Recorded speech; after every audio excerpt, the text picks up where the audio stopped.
കാന്തപുരത്തിൻ്റെ കാരുണ്യത്തെക്കുറിച്ചും മനുഷ്യത്വത്തെക്കുറിച്ചും ചർച്ച ചെയ്യുന്ന ചില വീഡിയോകളും പോസ്റ്റുകളൊക്കെ കണ്ടു.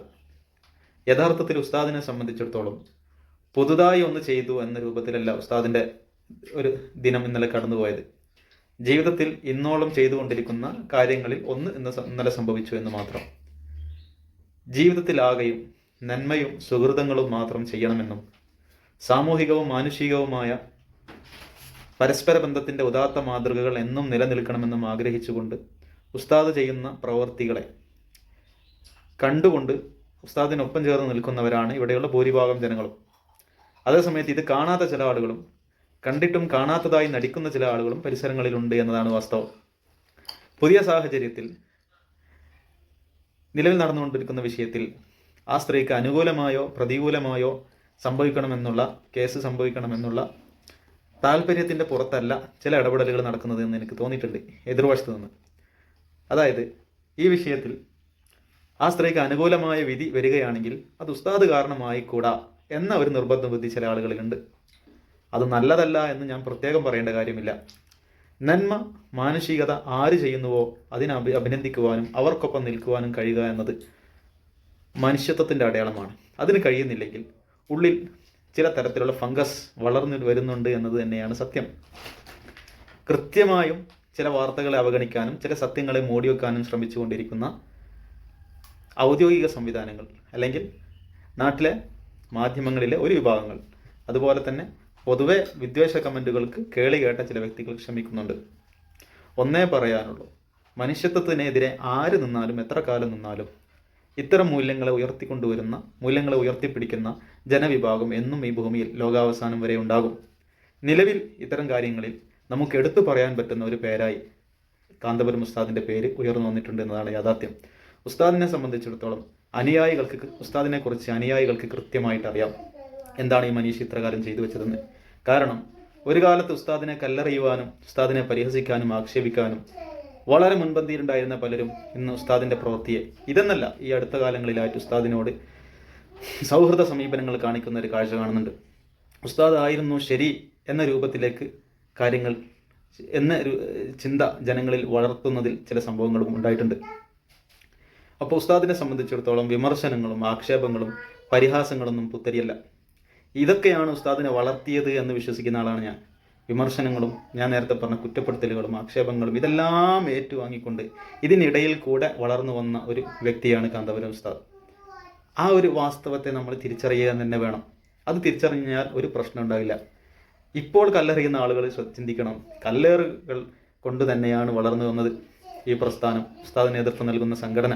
കൊണ്ട് തന്നെ ഇപ്പോൾ നിങ്ങൾ എത്ര ആക്ഷേപിച്ചാലും കുറ്റപ്പെടുത്തിയാലും ഇത്തരം സൽപ്രവർത്തികളിൽ നിന്ന് ഉസ്താദ് പിന്തിരിയുമെന്ന പ്രതീക്ഷ നിങ്ങൾക്ക് വേണ്ട.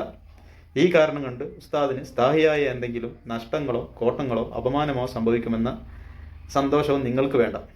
ഉസ്താദിനെ സംബന്ധിച്ചിടത്തോളം ഈ പ്രസ്ഥാനത്തെ സംബന്ധിച്ചിടത്തോളം ഇത്തരം മാനുഷികമായ മൂല്യങ്ങൾ ഉയർത്തിപ്പിടിക്കേണ്ട വിഷയങ്ങളിൽ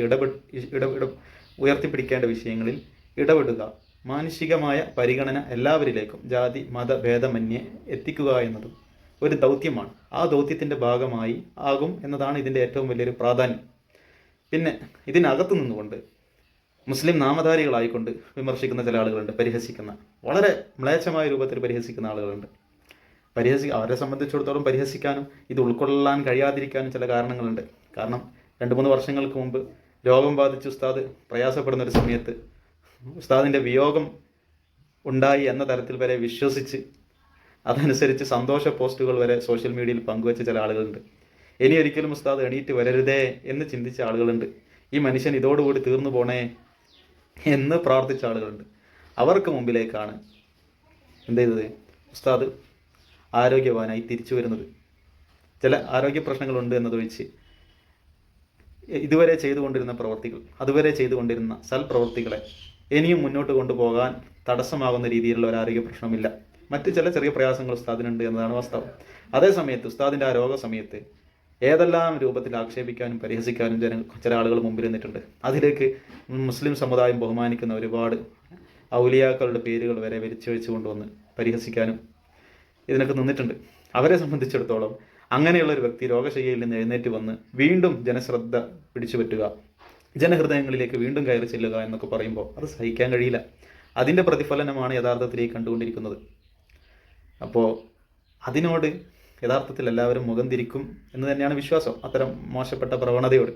ഇവിടെ മനസ്സിലാക്കേണ്ട ഒരു കാര്യമുണ്ട്, നമ്മുടെ മലയാളികൾ, നമ്മുടെ സമൂഹം ഒരുപാട് പ്രബുദ്ധരാണെന്നൊക്കെ നമ്മൾ പലപ്പോഴും അവകാശപ്പെടാറുണ്ട്.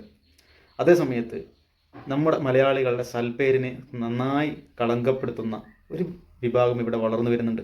വെറുപ്പിലും വിദ്വേഷത്തിലും അപരമത വിദ്വേഷത്തിലും വ്യക്തിവിദ്വേഷത്തിലും അസൂയയിലും അധിഷ്ഠിതമായ ചിന്തകൾ കൊണ്ട് നടക്കുന്ന ചില മനുഷ്യർ.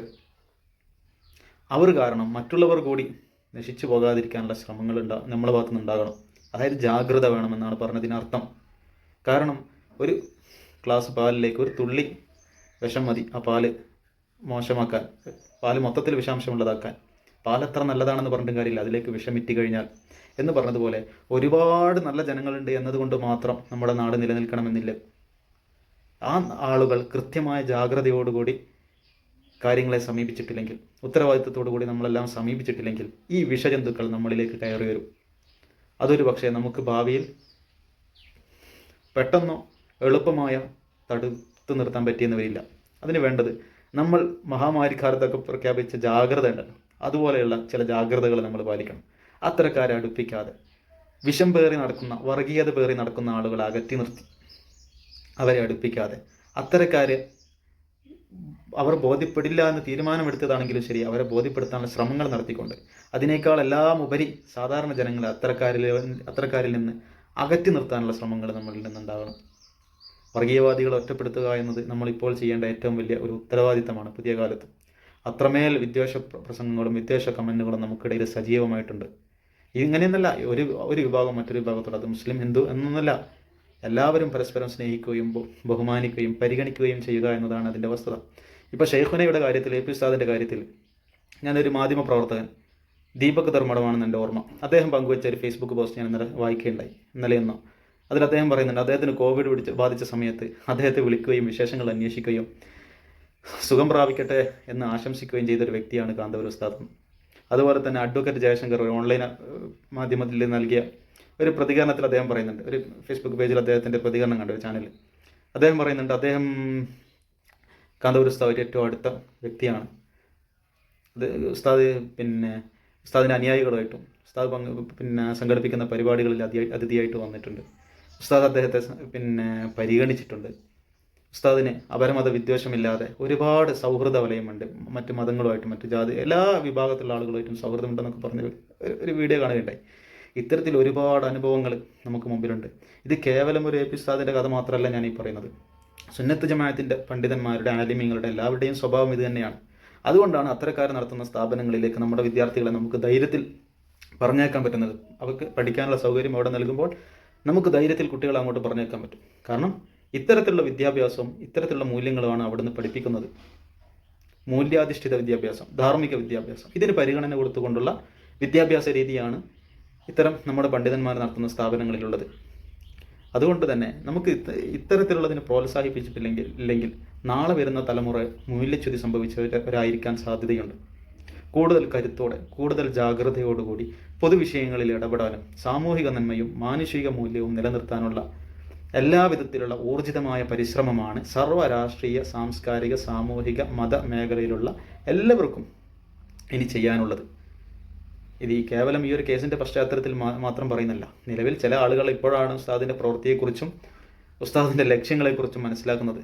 അത്തരക്കാരുടെ കാര്യമാണ് യഥാർത്ഥത്തിൽ ഞാൻ നേരത്തെ പറഞ്ഞത്. അറിയാത്തവരുണ്ട്, അറിഞ്ഞിട്ടും അറിയാത്തതുപോലെ നടിക്കുന്നവരുണ്ട് എന്നൊക്കെ.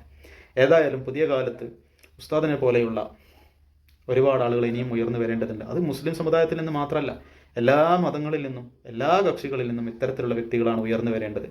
അങ്ങനെയാണെങ്കിൽ മാത്രമേ അപരമത വിദ്വേഷത്തിനൊക്കെ തടയിടാൻ പറ്റുള്ളൂ. ഏതെങ്കിലും ഒരു ക്രൈം കാണുമ്പോഴേക്ക് അതിലുള്ള പ്രതിയുടെ മതമേതാണെന്ന് നോക്കി ആ മതത്തിനെ ക്രൈമിലേക്ക് വലിച്ചിഴക്കുന്ന പ്രവണത എത്ര അപകടകരമാണത്. അത് മയക്കുമരുന്നിനായാലും മറ്റു ക്രൈമുകളായാലും ഏത് വിഷയത്തിലാണെങ്കിലും മതത്തെ നോക്കിയല്ലോ ക്രൈമിനെ അളക്കേണ്ടതും വിലയിരുത്തേണ്ടതും. അങ്ങനെ വിലയിരുത്തുന്ന ഒരു നേതാവാണ് ഉള്ളതെങ്കിൽ ആ സമുദായത്തിന് അതിൽ പരം എന്ത് കഷ്ടമാണ് ഇനി ലഭിക്കേണ്ടത്. അപ്പോൾ ഒരു പ്രശ്നമുണ്ടാകുമ്പോൾ, ഒരു അക്രമം നടക്കുമ്പോൾ അക്രമത്തിൽ മതം നോക്കാതെ അതിൽ എന്ത് ചെയ്യാൻ പറ്റും, നീതി എങ്ങനെ നടപ്പാക്കാൻ പറ്റും, കുറ്റവാളികളെ എങ്ങനെ നിയമത്തിന് മുന്നിൽ കൊണ്ടുവരാൻ പറ്റും, അതിനെ എങ്ങനെ ആവർത്തിക്കാതിരിക്കാൻ പറ്റും എന്നതിനെക്കുറിച്ചാണ് കൂടുതൽ ശ്രദ്ധ വേണ്ടത്. അല്ലാതെ മതം തികഞ്ഞു പോകുകയാണെങ്കിൽ സമൂഹം എപ്പോഴും അരക്ഷിതാവസ്ഥയിലേക്ക് നീങ്ങിക്കൊണ്ടിരിക്കും. പരസ്പരം വിദ്വേഷം വർദ്ധിച്ചുകൊണ്ടിരിക്കും. വെറുപ്പിൻ്റെ വാഹകരായി നമ്മളൊക്കെ മാറും. അത് പാടില്ല. സമൂഹത്തിൽ എപ്പോഴും ഐക്യം നിലനിൽക്കണം. അതിനുള്ള പണികളാണ് എടുക്കേണ്ടത്. അതാണ് ഇസ്ലാം പഠിപ്പിക്കുന്നത്. ഏതായാലും അത്തരത്തിലുള്ളൊരു ഭാവി നമ്മുടെ കേരളത്തിനുണ്ടാകണം.